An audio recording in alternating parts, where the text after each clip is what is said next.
ओम। दो बहनों की धार्मिक बातें, सातवां भाग। धर्म और शिक्षा में कन्या का अधिकार। यशोदा। संतान के निर्माण के लिए आपने बहुत उत्तम बातें बतलाई। क्या कन्याओं को भी धार्मिक शिक्षा दी जानी चाहिए और धर्मानुष्ठान करना चाहिए? पौराणिक लोग कहते हैं कि कन्याओं को वेद पढ़ने का अधिकार नहीं है, यज्ञोपवीत धारण करने का अधिकार नहीं है, यज्ञ आदि धर्मानुष्ठान करने का अधिकार नहीं है। इस संबंध में आपका क्या विचार है? सुखदा। पुत्र और पुत्री में किसी भी प्रकार का भेदभाव नहीं करना चाहिए। कन्याओं के लिए किसी भी प्रकार की भेदभाव पूर्ण बातें करना बौद्धिक संकीर्णता का परिचायक है और मानवता के विरुद्ध है। कन्या भी मनुष्य जाति के अंतर्गत आती है। जैसे लड़के हैं वैसे ही कन्याएं हैं, जैसे पुरुष हैं वैसे ही महिलाएं हैं। उनमें भेदभाव करना अन्याय है। वैदिक काल में पुरुष और नारी में किसी भी प्रकार का भेदभाव नहीं किया जाता था, अपितु नारी का महत्व परिवार तथा समाज में अधिक था। पौराणिक काल में यह संकीर्ण भावना पनपी और रूढ़िवादी लोग आज भी उसका अंधा समर्थन करते हैं। जिस माँ की कोख से पुरुष जन्म लेता है उसी का तिरस्कार करना, उसके साथ भेदभाव करना, अन्याय करना कृतज्ञता रूपी पाप है। जिन वेदों का नाम लेकर पौराणिक लोग उन्हें वेद के अध्ययन और धार्मिक अधिकार से वर्जित करने की बात करते हैं, उन्हीं वेदों में स्पष्टतः कन्याओं को वेद शास्त्र पढ़ने का अधिकार वर्णित है। वेद कहता है, यथेमां वाचं कल्याणिमा वदानि जनेभ्यः ब्रह्मराजन्नाभ्याम शूद्राय चार्याय च स्वायचारणाय। यजुर्वेद। अर्थात परमेश्वर कहता है कि यह वेदवाणी मैंने सभी जनों के लिए समान रूप से प्रदान की है। ब्राह्मण, क्षत्रिय, वैश्य, शूद्र और उसके परिजन, स्त्री, भृत्य आदि सभी के लिए इसका उपदेश है। अथर्ववेद में कन्याओं के लिए भी ब्रह्मचर्य पालन पूर्वक युधिष्ठिर बनकर विवाह करने का निर्देश है। ब्रह्मचर्येन कन्या युवाणं विन्दते पतिम। अथर्ववेद। अर्थात ब्रह्मचर्य आश्रम में रहकर विदुषी बनके युवती होकर कन्या अपने समान पति का विवाह के लिए वर्ण करे। ब्रह्मचर्य आश्रम में यज्ञोपवीत धारण और यज्ञ आवश्यक धर्म है। ब्राह्मण ग्रंथों में कहा गया है कि कोई भी यज्ञ पति की उपस्थिति के बिना पूर्ण नहीं होता। स्मृति ग्रंथों में धार्मिक अनुष्ठानों के आयोजन का दायित्व पत्नी का बतलाया है। प्राचीन इतिहास में पार्वती, सीता, द्रौपदी आदि के द्वारा संध्या यज्ञ आदि करने का उल्लेख आता है। गार्गी, मैत्रेयी आदि शास्त्रों में पारंगत विदुषियां थी। वेदों में अनेक ऋषिकाओं के नाम आते हैं जो मंत्र दृष्टि थी। वेद परमात्मा की वाणी है। परमात्मा अपने दिए पदार्थों में कोई भेदभाव नहीं करता। सभी मनुष्य परमात्मा के एक जैसे पुत्र पुत्री हैं और उसके दिए पदार्थों पर सबका समान अधिकार है। जैसे परमात्मा के दिए अग्नि, जल, प्रकाश आदि पदार्थों पर सबका समान अधिकार है, उसी प्रकार वेदवाणी और परमात्मा की उपासना पर भी है। नारी दो घरों का निर्माण करने वाली होती है। यदि वह अशिक्षित होगी तो संतानें शिक्षित कैसे हो सकती हैं? जब से नारी को शिक्षा से वंचित किया तब से देश का पतन हुआ है। इसलिए शास्त्रीय और व्यावहारिक दोनों दृष्टियों से कन्याओं का अध्ययन, अध्यापन, धार्मिक अनुष्ठान करना सिद्ध है। इसके विपरीत बात करने वाले लोग बुद्धिहीन, अदूरदर्शी, मानवता द्रोही और शास्त्र विरोधी हैं। ऐसी विचारधारा से हमारे देश समाज ने बहुत हानि उठाई है। उनके संकीर्ण विचारों को कदापि न मानना प्रत्येक नारी का कर्तव्य है। इसी में नारी जाति और मनुष्य जाति का हित है। दृष्टांत। प्राचीन काल में महिलाएं वेदादि शास्त्रों को पढ़कर पंडिता और ब्रह्मवादिनी ऋषिकाएं बनती थी। भारतीय साहित्य में ऐसी अनेक ऋषिकाओं का वर्णन मिलता है। उनमें दो ऋषिकाएं गार्गी और मैत्रेयी बहुत प्रसिद्ध है। महाराजा जनक स्वयं ब्रह्मवेत्ता और शास्त्रों के ज्ञाता राजर्षि थे। वे समय समय पर विद्वानों ऋषियों की गोष्ठियां करते रहते थे।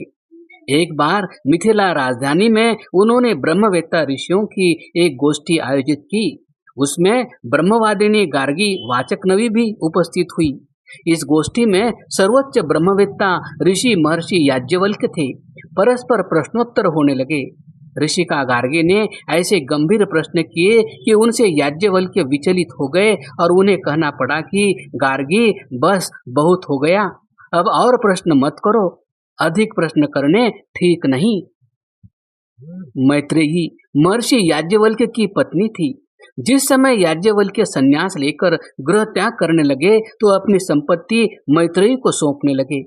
मैत्रेयी ने याज्ञवल्क्य से पूछा कि क्या इस संपत्ति से मुझे मुक्ति प्राप्त हो जाएगी?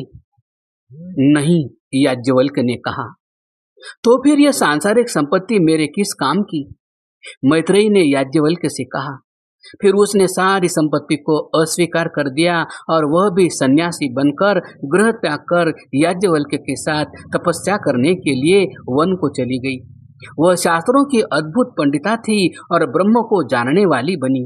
इसी कारण वह ब्रह्मवादिनी मैत्रेयी के नाम से प्रसिद्ध है। गृहस्थ के धार्मिक कर्तव्यों में पत्नी का महत्व। यशोदा, गृहस्थ को प्रतिदिन किन धार्मिक कर्तव्यों का पालन करना चाहिए और उसमें पत्नी की सहभागिता क्या है? क्या पत्नी को धार्मिक अनुष्ठान करने का अधिकार है? सुखदा, धर्मशास्त्रों में गृहस्थ व्यक्ति या पति पत्नी को प्रतिदिन 5 महायज्ञों का अनुष्ठान करना चाहिए। वे हैं: पहला ब्रह्मयज्ञ, दूसरा देवयज्ञ, तीसरा बलि वैश्वदेव यज्ञ, चौथा पितृयज्ञ और 5वां अतिथि यज्ञ। जब तक शरीर में शक्ति है, इनका किसी अवस्था या परिस्थिति में त्याग नहीं करना चाहिए। यह समझिए कि ये अनिवार्य कर्तव्य हैं। घर के धार्मिक अनुष्ठानों में पत्नी की मुख्य भूमिका होती है। इनका प्रबंध, आयोजन और सहभागिता पत्नी का दायित्व है। पत्नी के बिना वैदिक संस्कृति में कोई धार्मिक अनुष्ठान पूर्ण नहीं माना जाता। महर्षि मनु कहते हैं, अपत्यम धर्म कार्याणि शुश्रूषा रतिरुत्तमा, दाराधीनस्तथा स्वर्ग पितृणात्मनश्च सह। मनुस्मृति। अर्थात संतान को जन्म देना, घर के धार्मिक अनुष्ठानों का आयोजन करना, सेवा संभाल, रति सुख, पति का अपना तथा पिता आदि बुजुर्गों का सुख, ये सब स्त्रियों के अधीन कार्य हैं। अभिप्राय है कि परिवार में धार्मिक अनुष्ठान की दृष्टि से भी स्त्रियों का सर्वाधिक महत्व है। उक्त 5 महायज्ञों का संक्षिप्त परिचय इस प्रकार है। इनमें प्रथम ब्रह्म यज्ञ अर्थात संध्या है। इस यज्ञ के अंतर्गत गृहस्थ दंपति को प्रतिदिन दिनचर्या से निवृत्त होकर स्नान के उपरांत सायं प्रातः एकाग्र मन से निर्धारित मंत्रों से ईश्वर की स्तुति, प्रार्थना, उपासना पूर्वक संध्या करनी चाहिए। ईश्वर का जप और ध्यान करना चाहिए। इसके साथ वेद मंत्रों और शास्त्रों का स्वाध्याय भी करना चाहिए। ईश्वर की उपासना से मनुष्य का जीवन पवित्र होता है, वह सन्मार्गगामी रहता है। स्वाध्याय से बुद्धि तथा ज्ञान की वृद्धि होती है और मोक्ष का पथ प्रशस्त होता है। दूसरा देवयज्ञ है। इसको होम या हवन और अग्निहोत्र भी कहते हैं।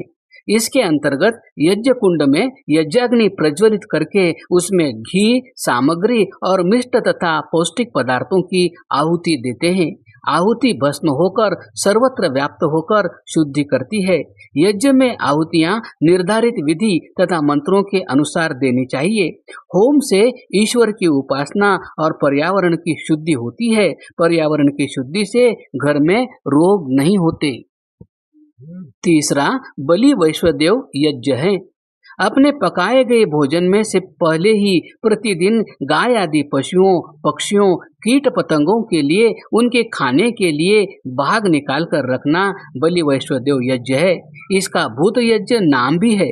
इससे व्यक्ति में परोपकार, दया, करुणा, सहयोग, त्याग की भावना का विकास होता है और प्राणियों का जीवन सुरक्षित रहता है। चौथा पितृयज्ञ है।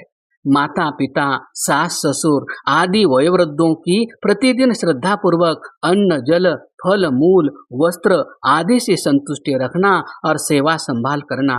श्राद्ध भी इसी का नाम है, क्योंकि ये कार्य श्रद्धा पूर्वक किए जाते हैं। यह हमारा माता पिता आदि के ऋण से उऋण होने का कर्तव्य है। मरे हुओं का श्राद्ध करना अवैदिक है और पाखंड है, वह न करें। पांचवा अतिथि यज्ञ या नृयज्ञ है। समय असमय में घर में आने वाले श्रेष्ठ सन्यासी महात्मा विद्वान बंधु बांधव आदि जनों का भोजन जल निवास आदि से यथायोग्य स्वागत सम्मान करना। इससे अतिथियों को आश्रय तथा सम्मान मिलता है और उनकी संगति से परिवार में सुसंस्कार बनते हैं। इन लोगों का सत्कार नहीं करना चाहिए। पाखंडी ढोंगी और केवल साधु वेशधारी चोर डाकू लुटेरे हत्यारे आदि अपराधी ईर्ष्या द्वेष अहंकारी और धर्मद्वेषी अधर्मी, इन्हें वैडाल वृत्ति अर्थात बिल्ली जैसे स्वभाव का कहा है। धूर्त कुतर्की बकवादी और बगुला भक्त अर्थात धोखेबाज और कपट वेश वाला, ऐसे लोगों को न तो अतिथि के रूप में सत्कृत करे न दान आदि दे। शास्त्रों में तो यहाँ तक कहा है कि ऐसे का वाणी से भी सम्मान न करें। गृहस्थ तथा वानप्रस्थ को ये 5 यज्ञ प्रतिदिन करने चाहिए। ब्रह्मचारी को केवल संध्या और होम प्रतिदिन करने चाहिए क्रमशः।